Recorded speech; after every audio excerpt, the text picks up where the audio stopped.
Breaking news! There's a prediction floating around that could turn the entire Ravens season on its head, and no one's talking about it. While everyone's focused on Lamar Jackson, the brutal schedule, and the stacked roster, ESPN quietly dropped a take so bold, it might just be the most controversial forecast of the year. It's about a player no one's expecting, in a role no one's prepared for, and if it hits, it could completely reshape the identity of this offense. But before we move on, make sure you hit that like button if you're a true Ravens fan. It's always amazing to see fans of all ages supporting this team. And if you feel like it, comment, "Go Ravens," right now down below. Let's dive in. The Baltimore Ravens enter this season with playoff odds pegged at 78.6% and a 52.6% chance to win the AFC North. That already has the fan base fired up, because let's be honest, this team isn't just built for playoff contention, it's built for domination. ESPN projects the Ravens to notch 10.4 wins this season, which, believe it or not, is the highest projected win total in the entire NFL. But there's a catch. The Ravens also face the 9th hardest schedule in the league. So, you've got the highest win expectations paired with one of the toughest gauntlets of matchups. That alone tells you what analysts are thinking about Baltimore's roster. It's not just good, it's stacked. And that's exactly what we, the fans, want to hear. Let's be real, if you want to be the best, you've got to beat the best. And that's exactly what this team will be facing from week 1 to week 17. Look at this early season firestorm. Week 1, the Ravens are heading into Buffalo, hostile territory. Week 3, they're clashing with the Detroit Lions, who suddenly become one of the league's toughest outs. Then comes week 4, a potential AFC championship preview against the Kansas City Chiefs on the road. Later in the season, Cincinnati and Green Bay. And that's without even mentioning the Rams, the Texans, or either of the always physical matchups against the Steelers. And that's the beauty of it. Unlike teams that coast through soft schedules and build up false confidence, looking at you, 2023 Dallas Cowboys, this Ravens team will be battle-tested. Every week is going to be a slugfest. By the time the playoffs roll around, nothing will surprise them. That's how champions are forged. But let's talk strengths. ESPN nailed this one, Lamar Jackson. The two-time MVP isn't just the face of the franchise, he's the engine, the heart, and the soul of this team. Last season, Lamar had the best statistical year of his career, over 4,000 passing yards, over 900 rushing yards, and a career low in interceptions. He led the team to a 12-5 record and another AFC North crown. The scary part? He's just getting started. And what changed? One name, Todd Monken. Pairing Monken's offensive scheme with Lamar's dual-threat skill set was a game-changer. Add in T. Martin and suddenly, Lamar's evolution as a passer reached a new level. He's more confident in the pocket, more accurate downfield, and better protected. And this season, he's armed with arguably the best arsenal of weapons he's ever had. Zay Flowers, now bulked up and entering his 3rd year, is poised for a breakout.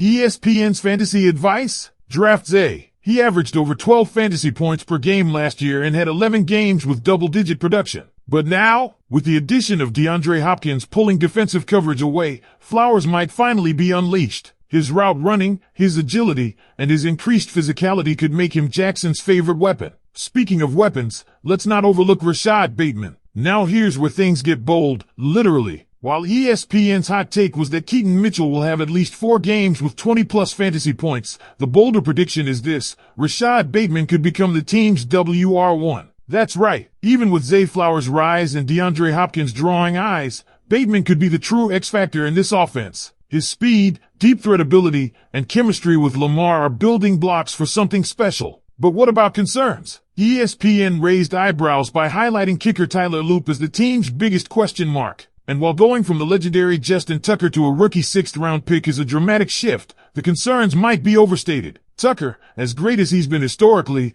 ranked near the bottom of the league in field goal percentage last season and cost the team multiple games. Meanwhile, Loop has been sharp in the preseason, going 9 for 11 on field goals and 8 for 8 on extra points. Sure, he's improving in high-pressure moments, but let's not pretend the bar hasn't been lowered by recent Tucker struggles. But the real issue? Interior defensive line depth. That's where things could unravel. Travis Jones and Broderick Washington are solid, but behind them, question marks. John Jenkins and Rayshead Nichols are serviceable, but not game changers. 1 or 2 injuries, and suddenly this front is vulnerable against the run, an area that must be locked down if the Ravens want to advance deep into the postseason. Let's pick up right where we left off. If there's one thing this Ravens team is heading into the 2025 season, it's expectations. But expectations can either become a heavy weight or rocket fuel. And the bold predictions we're seeing from ESPN and others? They're not just speculative noise. They reflect the league's growing belief that this roster is on the brink of something massive. So let's revisit that boldest prediction from ESPN.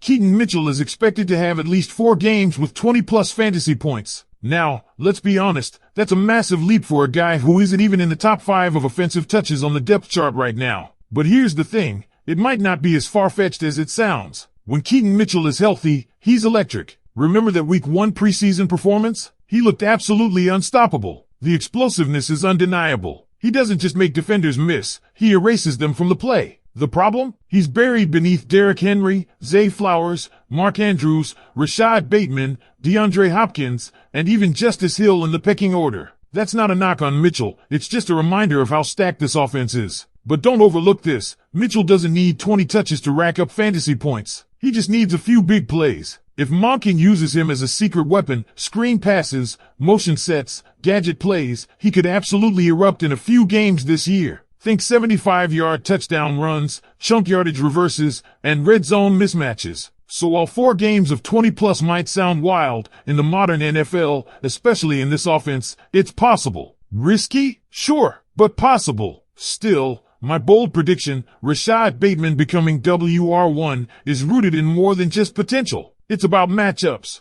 DeAndre Hopkins will command CB1S all season long. Zay Flowers, despite his growth, still thrives best underneath and on short to intermediate routes. Bateman, he's the field stretcher, the deep ball assassin. And Lamar Jackson loves taking those deep shots, especially when defenses crowd the box trying to stop Henry and spy Lamar. There's a world where Bateman finishes with over 1,200 yards and 10 touchdowns, and nobody would be shocked by the end of the year. It's less about having the most receptions and more about impact. And if he stays healthy, he's going to make those plays that flip momentum, that silence crowds, and that win games. You can already feel the chemistry building between him and Lamar, and in this offense, timing is everything. But now let's address the one concern that still looms large and could derail everything, that interior defensive line. This unit needs to hold up over 17 brutal weeks, including multiple matchups against dominant run games like the Steelers, Titans, Packers, and Browns. Travis Jones and Broderick Washington can't do it all. If injuries hit, or if the starters just were down, this defense could leak yardage at the worst possible times. Think back to past Ravens teams. The ones that went deep in the postseason were always built from the trenches out. They controlled the line of scrimmage. They dictated tempo. Right now, Baltimore's defense is loaded at linebacker and edge,